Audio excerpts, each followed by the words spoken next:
been told by everybody up on this roof that they're all off the roof. I am on the roof of exposure 4. Got fire through the roof of the fire building in the entire rear section. Now remember, given the payday, has he been accounted for? Okay. 610B. That was the day date. 610B. I'm here. We got a fire. 1.5-story single-family dwelling. Fire shown from the second floor. Give me a second alarm on this. Up to the top floor. I got people hanging out the top floor windows with a baby. Commercial building. A lot of fire, a lot of smoke. Go ahead and strike a third alarm on my orders on this. Got people on the front fire escape here with windows vented below them. We need somebody up there. Yeah, let them know we got a job. I'm pulling up now. Second alarm, I got a 1-story single-family frame. Heavy fire showing from the attic. So we're using all hands. We got one line stretch, fire on the 4th floor. Second line being stretched. Primary searches are underway. Hey, welcome back to our fire engineering podcast, The Command Post. I'm Chief Rick Lasky, and my buddy, my partner for today, Chief John Salka is out. He is he's fighting an injury. We'll get into that at another time, but I want to wish him well and get him all healed up and everything. He's quite the trooper. But so who we've got filling in tonight is my very good friend, Assistant Chief Terry McGrath from Louisville, Texas. Terry's he's my partner and my if you want to say it this way, the co-host on our Hump Day Hangout, the third Wednesday of every month for fire engineering, and a great guy. We've been together a long time. Terry's still the assistant chief in Louisville, though I know a lot of other people over the years have tried to steal him away. I had a good buddy of mine and one of my mentors and my surrogate godfather, Chief Alan Brunacini, said once, the best things about having great people is they're great. The worst thing, other people want to steal them from you all the time. So with that, Terry's going to be filling in for John. So Terry, welcome, buddy. Hey, thanks, Chief. Yeah, it's a big honor. Anytime you call me and tell me that I got to fill John Salka's shoes, man, that's whatever. You called me, I've been a nervous wreck. It's big shoes to fill, and my thoughts out to Chief Salka, and I know he'll be back the next go around, I'm sure. But thanks for asking me. Oh no, I'm glad you could do it, buddy. And we did this once before, and I think I had Scott Thompson on once, but when John says, he goes, I can't, I'm like, I got to call Terry. And, it's kind of like, and for our listeners, Terry and I have been the co-hosts on our Hump Day Hangout, the Issues and Challenges in the fire service. And it was the two of us, and it started with me, John Salka, and Chief Bobby Halton. And then we had a hard time getting everybody on and getting guests. And so finally Bobby says, you got to get yourself a co-host. And I go, I know who to grab, because Terry has been on with us. Like we I don't know how many times you were on, a ton before as a guest. I'm like, Terry, be perfect. And God, that was years ago now, and it has worked out wonderfully. But you've been a great partner. I love bragging on you. You and Chief T. I tell people I had the dream team when I was in Louisville, because Terry, a lot of chiefs don't have what I had with the three of us on a team together. They don't have it. They don't have people they could trust. They don't have people understand what blind faith is and words like loyalty. And you're probably the most loyal dude that I know, man. And I can't thank you enough for that. So I thought of you right away when we're doing this. So you're not ever shy or short on throwing out compliments, and I certainly appreciate all of them. But I think that we had a very successful run in Louisville, but I think that you shy away from probably taking a lot of the credit. It's fun to work for somebody who's passionate and somebody who has a level of expectation. So every time I walk in the building, and I've said this before, when I walked in the building, I have an immense amount of respect for you and the job that you did here and the job that you do every day out teaching in this great profession. But you come to work and you want to do good, because it's much like a father, really. It's just, I don't ever want to disappoint you. And I also see the intensity, the passion, and how devoted and dedicated you are to this craft. And it makes other people step their game up. That's all there is to it. Well, and Terry, I've always said it's easy to do it when you find people that love the job like you do. like Tim did, and the Gary Apples. How many times we mentioned Gary and other people? Yep. You can't help do it because there are guys who love the job, and there are guys that are just hanging out. They're there for the T-shirt. They bitch and complain all the time. They have the world at their feet. They have everything just at the feet. They just, and they're still not happy. And I like to think there's fewer of them than there are. I think that's the minority, if you will, when it comes to those at work in general, but especially in the fire service. There's a ton of guys that love it. I think some are a little shy, Terry, about saying it out loud because they don't like guys geeking them up or giving them a hard time or teasing them because they love the job. But real quick, before we get into it, because you made me think of a good topic, but I got to run into your guys at the airport on the way to FDIC, and at FDIC, they were fired up, man. They were crazy, maniac firefighters. I mean, so I hope they had a good time, T. They were nuts about it. Yeah, they did. And I think that I think you can go to FDIC, you can hear someone speak, he might present the same topic or the same class, and you might be able to catch that at a different conference or catch it in a different format. But I'll tell you the thing that I think about FDIC is you can't just being able to walk through the halls and talk to so many different people and be able to sit around and in the evening time at the various social events, but everyone's talking fire. And it's, to me, those events are the true benefit is the ability to interact with people and ask questions and God, what are you guys doing about this? And we're having a real time, sourcing uniforms or if you want to talk equipment or trucks or, whatever the case may be.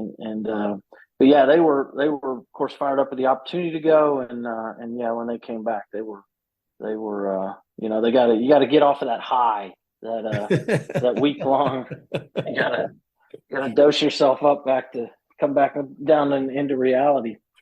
Oh God. Well, and it was fun. It was fun. First of all, being able to get caught up, to be able to get caught up with them and talking about, Louisville and everything else. But, you and I were talking about something a little bit earlier. And we mentioned it when we started the show, this one about, those that are into the job, those that aren't, and, being somewhere where you want to be part of something special. You want to find firefighters that are into the ones that want to go to FDIC, the ones that are into the job, that it's not a side job to them. I know some guys, Terry, where it's, their lawn mowing business is their primary job and the firehouse is just what they get, I get my benefits there. And they treat it like that. They treat it like it's the second job and not the first job. And me, I've always tried to use firefighters for side jobs for work because I want to keep money in the family.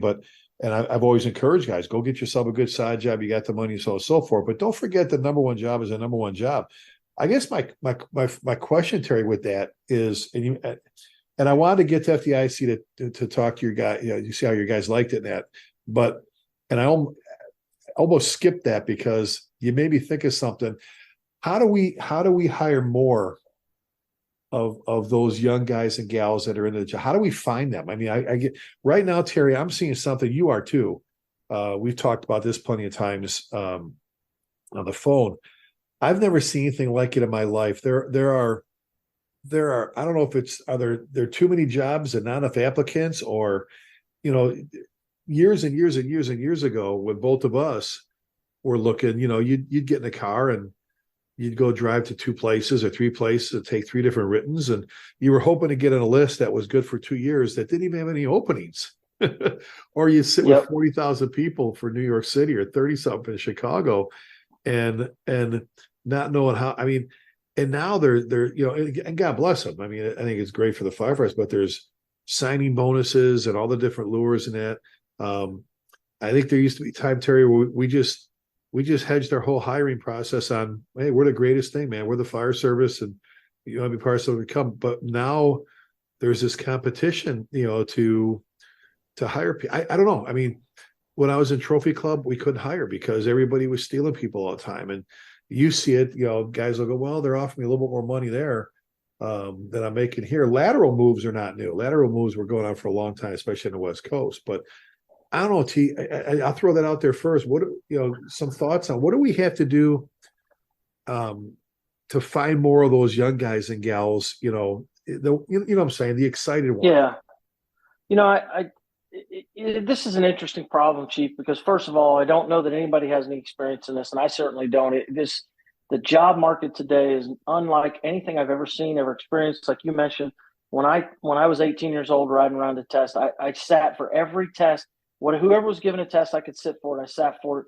You go in, there'd be 4 positions, there'd be 400 people taking it, and whatever was offered, you took that and you made that your home. Today is exactly the opposite. You can literally just plan and say, well, I want to script this is the place I want to work. And, we are just in the city of Louisville, we have 156, I think I got my numbers right, 156 in operations. We got 8 stations. We're full EMS. We're a dual service where everybody is cross-trained and runs the ambulance. We run fire. So, and it's much the same image that you find throughout the North Texas area as far and you guys are busy, Terry. It's not like it's a small department. You guys get to fight fire, cut people out of cars. It's not like we don't go anywhere, Yep. And so, at one point in time, that's a great point, Chief, because we could use that to market and say, well, sure, you could go work at a newer city, newer demographics, newer fire codes, newer equipment, newer this, whatever. And I'm like, well, you could work there, but you're not going to fight any fire.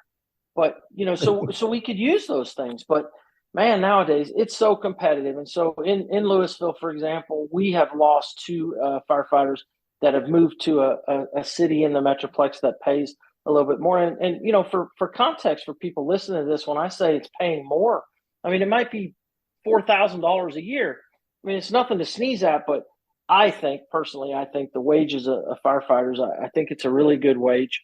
I think, could it be better? Sure, it always could. But, and let me just tell you where I think, so I went back to school very late in life. I got a graduate degree, and it was in public administration. And this topic about people not gravitating towards jobs in government was a topic when I was going to school, and I don't know whether it was 2017, I think is when I started that program.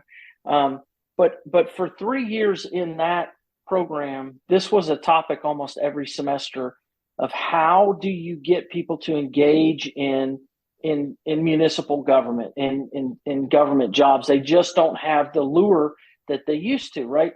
And so when you look at what the fire service is now, and I do think that is our problem, is that I don't think there's as many people interested in this job as there used to be, or I say people that are interested to the level of being the person you described. That's the guy that comes in and is just so passionate. So like, this is their dream job. It's like some guys show up and it's like, hey, why do you want to work here? Well, I don't know. I just, you guys got your trucks are gray and red. I thought that was pretty cool. And you get 2 days off, whatever the case may be.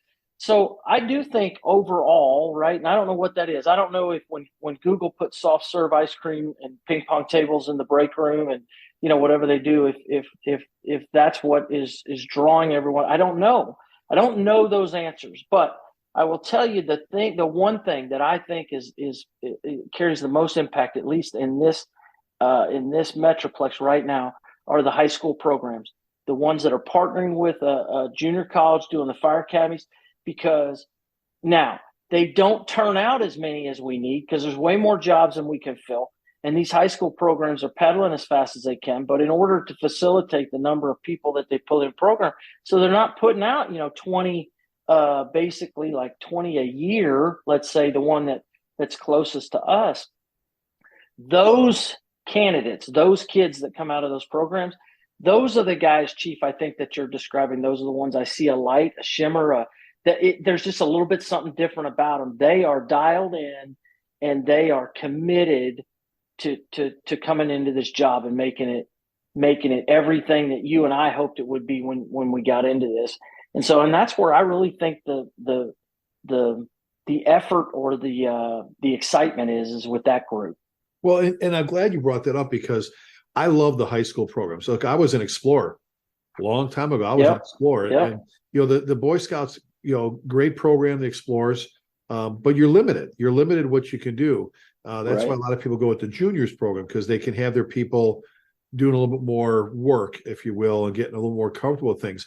But my God, the high school programs, I'm so glad you brought that up because I was just with a couple different groups and I'm like, so tell me what you do. And they're like, oh, by this time I have my, when I graduate, I'll have my firefighter, I'll have my EMT, I'll have this. I'm like, when you graduate, when I graduate high school, I said, when I graduate high school, because I'll be 18 before I graduate, I'll be testing and doing this. And I'm like, and I love that thought process because, like you said, let's get them young, get them interested young. Because if their parents aren't doing it, like for me, I loved it, fellow, because of my dad. But if you don't have a relative that was doing it, and my buddy John, John Salka says all the time. So I got a pad of paper from me. Let me see: sanitation worker, pizza parlor, insurance, public, oh, look at the fire department. Look at, they get 2 days off or whatever it is and so on and so forth. You're getting some of that now instead of people like, God, it's been my life's dream to be a firefighter. Some people write off the TV shows, if that lures them, I mean, being a Mason, belonging to my Masonic Lodge, a big push for membership was when Nicolas Cage, what was it? National Treasure, when they, it was the whole Mason thing and all that. And they saw a big surge in membership then because of a movie that was just a movie. And I'm like, if our buddy Steve Chikarotis and his show Chicago Fire, or, if Ladder 49, some of those, if those generate some interest, then, thanks for the free advertising. But the high school programs, Terry, there was a time where they were getting rid of them. Buddy, there was a time where they were dumping them and people weren't doing them. And I'm like, oh my God, like everything else, they got rid of shop. They got rid of, so you weren't working on motors, you weren't making furniture, you weren't doing all this stuff. And then they're wondering where all the people in the trades were later, just like, let's have kids that are in shape, but let's get rid of PE. I'm just saying, and to see some of those coming back, Terry, oh, I'm so excited because there's so many. I was in, I did the Northwest Volunteer Firefighter Association, and about 785 people. It was a weekend program, and there was a ton of their juniors there from the technical college, the high schoolers. Yeah. Dude, they were so into it. They were sweeping, doing things we're taking pictures. They were like sitting in the front row. They weren't just off in the corner on their phones. Everybody's got those, but I'm just, so maybe that's one of the areas we start at is I want to ask you about this a second again too, but I think we suck at recruiting. We don't recruit. 100%. We don't, remember we talked about this. We don't recruit dispatchers right. We hire young guys and gals that want to be cops and firefighters, and they become cops and firefighters instead of maybe find some people who maybe start a family late in life, early life, and now they don't want to work for a department store or fast, a job that has meaning. We don't go to the colleges and talk to a lot of female athletes that are playing softball, volleyball, basketball. We don't go to the churches in our town. You want to find a lot of good people, go to the churches, recruit. I've never seen a recruiting table set up at a church on a Wednesday night or a Sunday or whatever. I've never seen one. I'm like, what a great opportunity. You want to serve, join our fire department. You know what I'm saying? I mean, sure. And we don't do that. And if you want to hire from within your community and have a roster that reflects the population that is in your city, then you've got to go to the boys and girls clubs. You got to go to the churches and stuff. But so the high school programs, God, those they're wonderful, bud. Yeah, and the outreach.